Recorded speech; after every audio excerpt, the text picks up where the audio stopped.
So a few days ago, as of recording this video, we had the Pokemon presentation, and I went into it with possibly the lowest expectations I have ever had for a singular event. After Sword and Shield, man, I just didn't really expect much. Beyond that, the whole era of 3D Pokemon has actually been somewhat disappointing to me. X and Y, you know, it was novel at the time to be in 3D, but the games weren't that great. Omega Ruby and Alpha Sapphire, to be honest, did some quite cool stuff, but I don't know, I'd just rather play the original. I just feel like the 2D sprites had a lot more charm than that game did. The life sort of seemed lost with the 3D models. Sun and Moon is the one exception to this. While there still was the 3D model problem, and some Pokemon did look quite lifeless. Looking at you, Typhlosion. The game actually did some stuff with its 3D models. Pokemon like Incineroar were actually quite expressive, and some of the cutscenes actually had some decent animation. Unlike Sword and Shield, which just kind of fades to black every time a character's supposed to move. So because of my general disappointment in 3D Pokemon, I went into this Pokemon Showcase, I think it was called, Presents, that was it, with the lowest of expectations. And to be honest, I was quite blown away. So let's just discuss it. If you can't tell already, this video is not scripted, I'm just kind of making it up as I go along. And also, I would like to have face cam on for this video, but I just got out the shower and my hair's really wet, so here's this video of me staring into the void instead. The first half of this presentation, I couldn't really give a shit about. There was that trailer celebrating 25 years, and yeah, I thought it was pretty cool. It was pretty fun, but like, we got 20 minutes of showtime here, let's not take up half of it with a useless trailer. Then they showcased Pokemon Snap, which looks beautiful, but I'm not spending full price on it. It's one of those games I can appreciate and I'd love to play, but I'm not paying full price for that, and since it's a Nintendo game, it's probably never going down in price, so looks like I'll never play that one. But then, we got into the good stuff. They showed us the next mainline game in the Pokemon series, and as we all predicted, it was the Diamond and Pearl remakes. At first, when I saw this art style, I was a teensy bit disappointed. I was still happy the games were happening, and I am so happy with that top-down direction.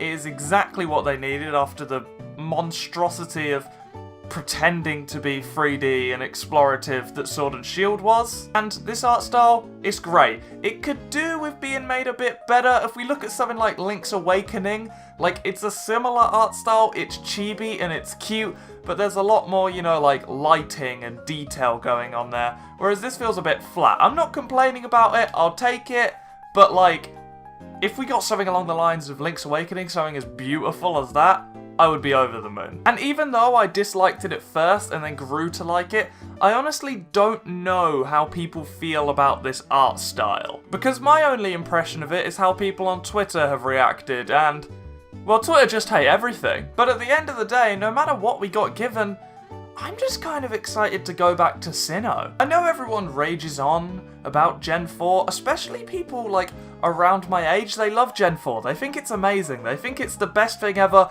and they've replayed it loads. But the thing about me with Gen 4 is it's probably my least played Pokemon generation. Which is strange, because my first Pokemon game was Ruby. And then, obviously, after that, I played Diamond, and I owned it as a child, but I've just never gone back to it. All the other Pokemon games I've gone back to, but I've never gone back to Gen 4. Which is really weird, because I have good memories of it. It has the best set of starters out of any generation. It has by far the best champion. And speaking of champion, look, probably the most memorable thing about Diamond and Pearl was how insanely difficult Cynthia was.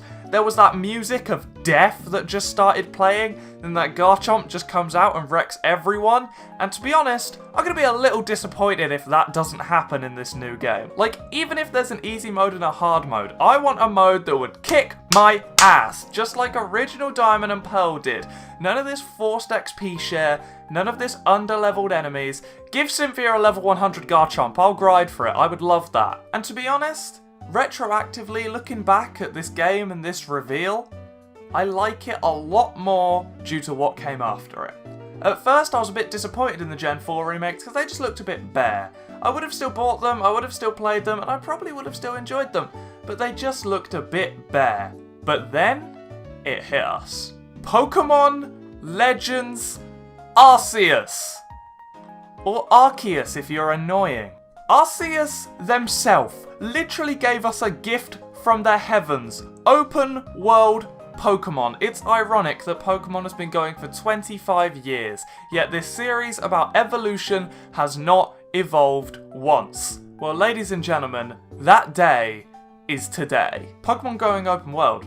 And I can't believe that, because I've been saying I want it to go open world for a while. That'd be insane, and the Switch was the perfect opportunity for that. And with this, it kind of confirms that the rumours about Sword and Shield being a scrapped 3DS game were true. So if this is our true first look at what a Nintendo Switch Pokemon game looks like, oh boy am I happy. But don't get me wrong, I'm not overhyping this game.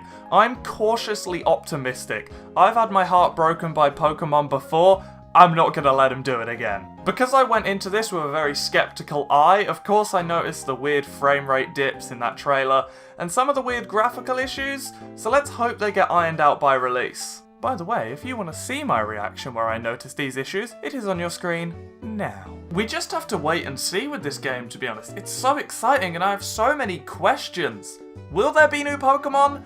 Because I don't think so, but like, I think they'll add a few. Like, they'll add like 5. You know, like how they did Melmetal? There'll probably be something like that.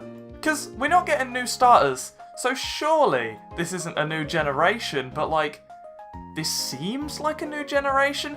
I would call something like this Gen 9. Maybe if this game sells well, the first Gen 9 game will be a huge open world game with new starters, new Pokemon, there'll be gyms in the open world.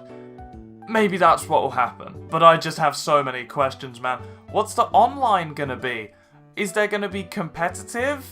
What is happening with this? And if there's not online battling and not competitive, surely then all the competitive players are going to have to go to Diamond and Pearl, in which case, what does that offer? Is that just vanilla Pokemon? It would be better than what competitive Sword and Shield was, with that stupid timer and Dynamaxing. But, to reel me back into competitive, honestly, bring back Mega Evolutions. I'm not trying to be that prick that asks for everything, but like, I would like to see some new Mega Evolutions. That would make me very happy. Give Cynthia Mega Garchomp to make her even harder. But these were just my slapdash thoughts about these games. What did you think of the Pokemon presentation? And more importantly, what did you think of that Umbreon who was absolutely vibing during the Post Malone Pokemon concert? You better tell me down in the comments below, as well as leaving a like on the video if you enjoyed, and of course, subscribing to the channel for more content like this. And with all that out the way, I hope you enjoy the future of the Pokemon series, and I will see you another time.